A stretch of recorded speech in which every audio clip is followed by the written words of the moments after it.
सभी दर्शकों को मेरा राम राम। और आज देखते हैं हथेली में शनि पर्वत के बारे में। मैंने पहले बता दिया।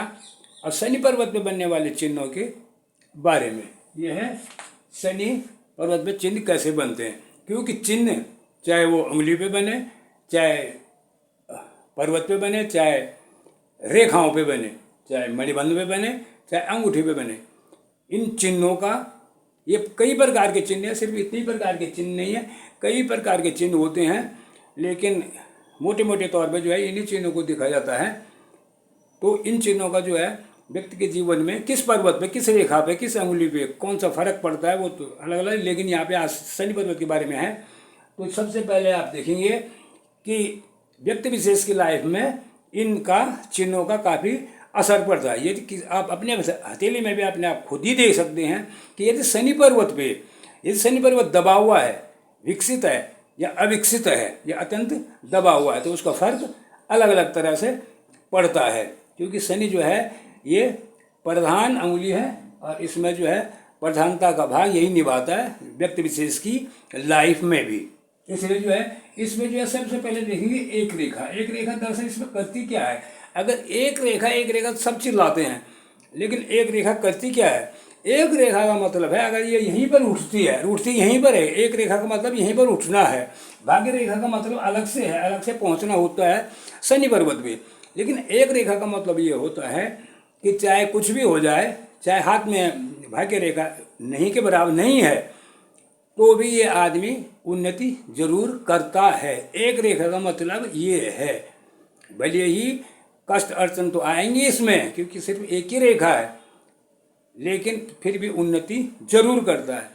और दूसरी बात भाई ये शनि पर्वत के बारे में ये है कि शनि पर्वत दबा हुआ है, शनि पर्वत कम विकसित है और भाग्य रेखा यहाँ से जाके जो है सीधा शनि पर्वत को टच कर देती है। लेकिन शनि पर्वत दबा हुआ होने की वजह से अब भाग्य रेखा चाहे कितनी भी सटीक क्यों नहीं है, उसको लाभांश अपनी लाइफ में उतना नहीं मिल सकता जितना मिलना चाहिए था।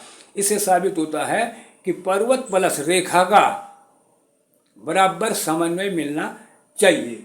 इसमें एक और बात है कि यहाँ से छोटी छोटी रेखाएं निकल के नीचे को आती हैं, ये ध्यान रखना। यहाँ पे तो बड़ा कर रहा हूँ मैं चित्र में दिखाने की वजह से, लेकिन यहाँ पे छोटी छोटी रेखाएं की नीचे को निकलती हैं। ये भी भाग्योदय को दिखाती है।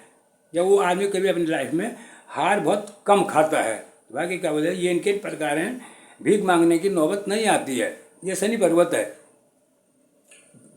दूसरा है यहाँ पे 3, 4, 5 रेखाओं का जमावड़ा होना, चाहे वो सीधी अवस्था में हो, लेकिन इस प्रकार से रेखाओं का जमावड़ा यहाँ पे अच्छा नहीं लगता है। जमावड़ा नहीं होना चाहिए। अगर इस प्रकार से रेखाओं का हिसाब यहाँ पे है भी, और इन रेखाओं को जो है आड़ी तिरछी रेखाएं आकर काट देती हैं, तो उस आदमी की लाइफ में जो है अड़चनें इतनी मुसीबत आएंगी कि उनको पार करना जो है बहुत मुश्किल होता है। ये रहा इसका तीसरे का। ये है चौथा क्रॉस। क्रॉस जिस व्यक्ति के हाथ में सटीक दशा में हो, बिल्कुल शनि पर्वत में, तो ये जो है शनि पर्वत का क्रॉस जो है वो उसकी मानसिक कमजोरी का द्योतक है। जब मानसिक कमजोरी आए तो शारीरिक कमजोरी भी आएगी या दोनों आएंगी, और ये जो है फैसले लेने में जो है अड़चन पैदा करता है। कौन सा? क्रॉस। अब है स्टार,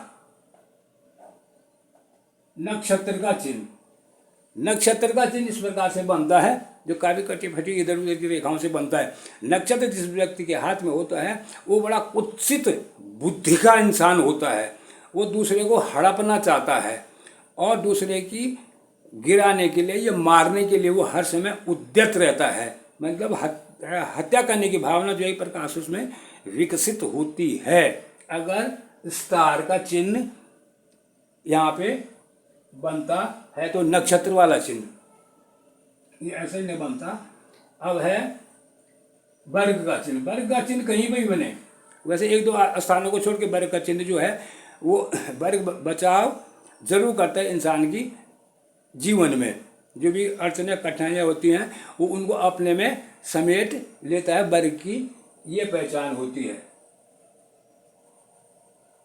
और एक बनता है यहाँ पे वृत्त। वृत्त जो है वो मांगलिक वृत्त जिस व्यक्ति के महिला पुरुष के हाथ में होता है वृत्त शनि पर्वत में, उसके घर में मांगलिक कार्य हमेशा होते रहते। मंगल काम किसको बोलते हैं? जैसे पूजा है, पाठ है, हवन है, चाहे उसको खुद ही करना पड़े, लेकिन ऐसे व्यक्ति विशेष खुद भी कर लेते हैं, इसलिए उसकी उन्नति को कोई नहीं रोक पाता। वृत्त वाला है। और जाली जिस व्यक्ति के हाथ में होती है, तो जाली का तो आपको पता ही है कि जाली जहाँ भी जाता है, जिस भी ग्रह या अंगुली या कहीं पर भी बने, उसमें जो है वो अड़चने जरूर पैदा करता है। ये दुर्भाग्य का सूचक है जाली बनना हाथ में। और एक बनता है यहाँ में त्रिभुज।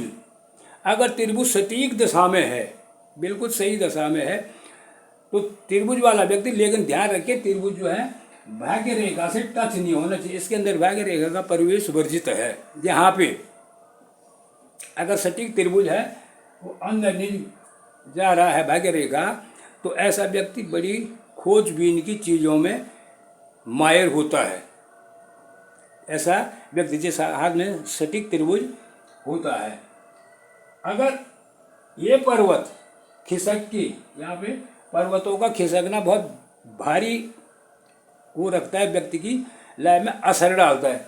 ये पर्वत इधर खिसक गया तो सही है, उन्नति कारक माना जाता है। लेकिन इस पर्वत का इधर खिसकना, वो फिर एकांत प्रिय हो जाता है आदमी। ये कभी कभी तो घर बार छोड़ के निकल भी जाता है।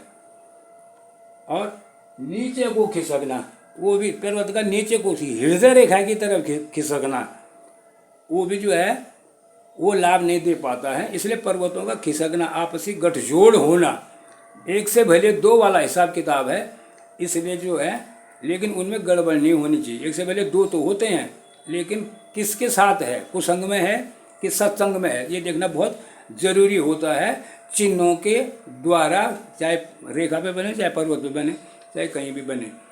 तो आज की वीडियो में बस इतना ही। और चैनल को लाइक करें, शेयर करें, सब्सक्राइब ज़रूर करें। तब तक धन्यवाद।